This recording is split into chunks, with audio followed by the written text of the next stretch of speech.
One of the interesting things about the description of the Dhamma, and it's the second thing when they're talking about the recollection of the Dhamma, and it's akaliko. It's the Pali word.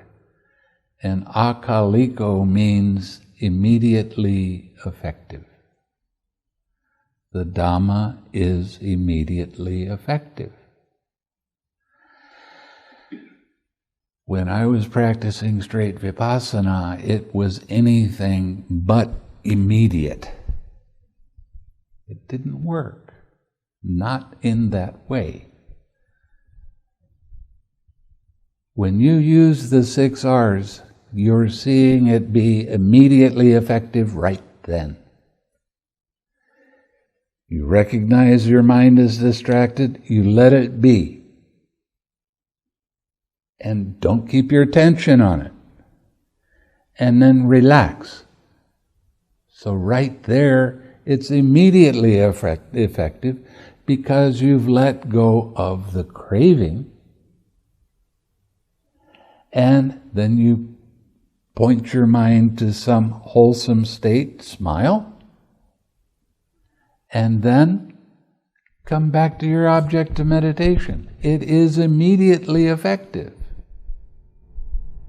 As you become more familiar with the 6 R's, you'll see for yourself. And you'll understand, this stuff works. I hear that so much. And I also hear, this is too simple. It's got to be more complicated than this. And it's not. It's not complicated at all. And when you think about it, the Buddha couldn't teach all of the people that he taught if it was complicated. He was teaching ignorant farmers. They were not educated.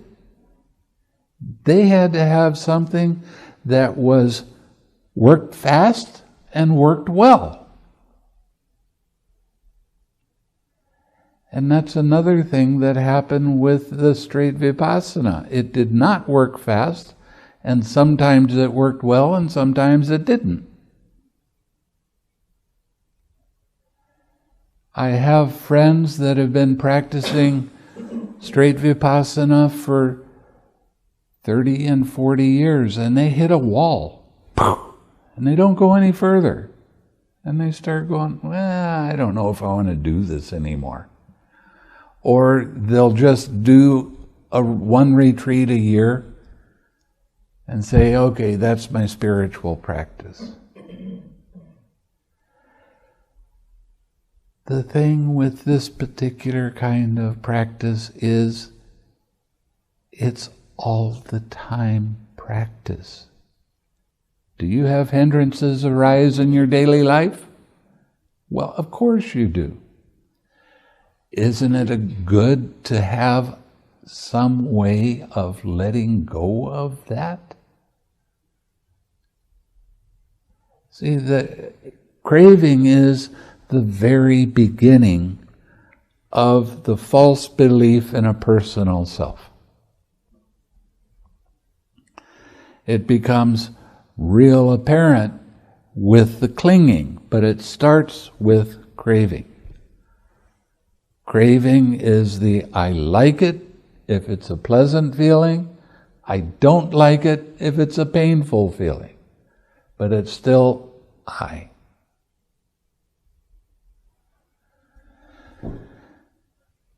Quite often,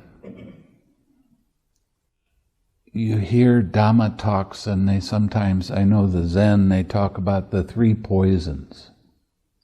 Lust, hatred, delusion.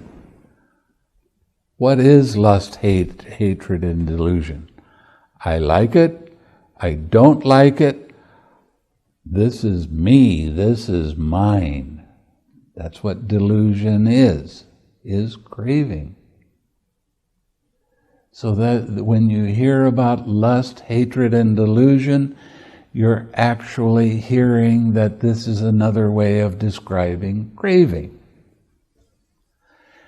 Every time you 6R, you're letting go of that craving.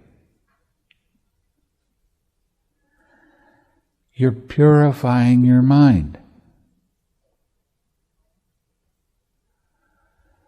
Watching something until it goes away does not purify your mind. With this particular practice, there is personality development. When you get used to recognizing when your mind has distraction in it, and you know what to do with that distraction, you're letting go of suffering. And the more you let go of the suffering, the more balance you have in your mind. That's the way it works. The more balance you have in your mind, the less you have the roller coaster of, I'm happy, I'm mad, or sad. I'm happy, I'm not. I'm happy, I'm not. That's the roller coaster that we're on, because we're taking all this stuff personally. But when you 6R, and you relax that tension and tightness in your head, in your mind, what happens? Your mind is clear, your mind is very bright, and your mind is pure. Now take that pure mind, do an object, a positive, wholesome object, smile. Bring that smiling, light mind back to your object of meditation. When I first became a monk in the mid-80s,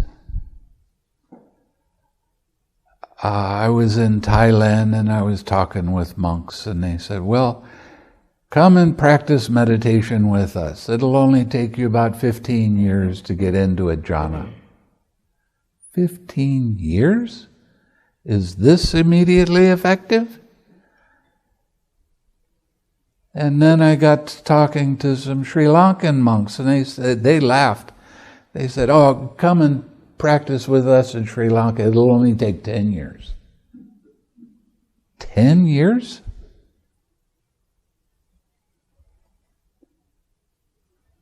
When I started going back to the suttas and started seeing what the Buddha actually taught, I started reading the suttas to my students.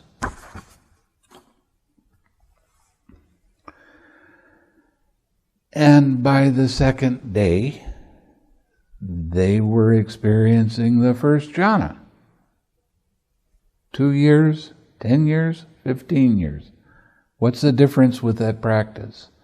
One of them is not being able to see what craving is, ignoring it, and keep bringing that craving back to your object of meditation, so you never let it go.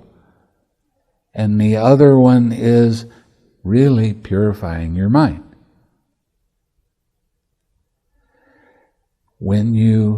Every time you relax that tension and tightness, you'll see that your mind is clear. Don't believe what I'm saying.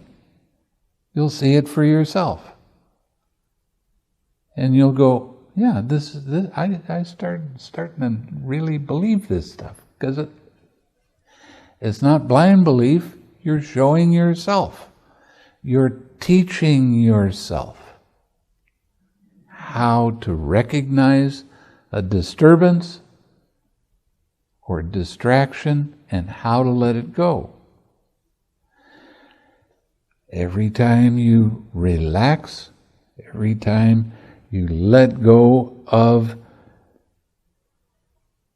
any kind of mind's attention moving away from your object of meditation, you're improving your mindfulness. And you start to see more and more clearly how mind's attention moves.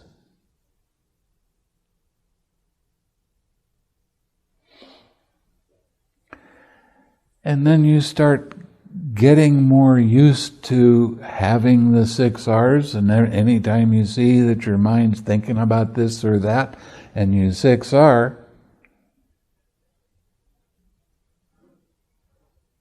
you are improving your mindfulness. Your distraction will not last for as long, and you're able to stay with your object of meditation for a longer period of time. Now, sometimes people will have a hindrance come up and it'll be really tough. Let's say sadness. Okay? And you come to me and you say, 6 R's don't work. Why do you say that? I keep releasing and relaxing and releasing and relaxing and releasing and relaxing. It doesn't work. Well, you're right. Why? You're only doing half of right effort. You have to do all of right effort in order to see benefit. It's not just release and relax. It's release, relax, smile, come back to your object of meditation. Then it works. So don't get caught in thinking all I have to do is release and relax all the time. There's no benefit in that. And that's what I saw when I was doing the straight vipassana. I was watching something until it went away, and immediately came back to my object of meditation, bringing that craving back with me. And I got to some places where I really had major tightness in my head. That doesn't happen when you're practicing this way. There's no tightness in your head. If you have tightness in your head, that means you're trying too hard. You're trying to force something. And that's where you develop your sense of humor and laugh at yourself for trying too hard.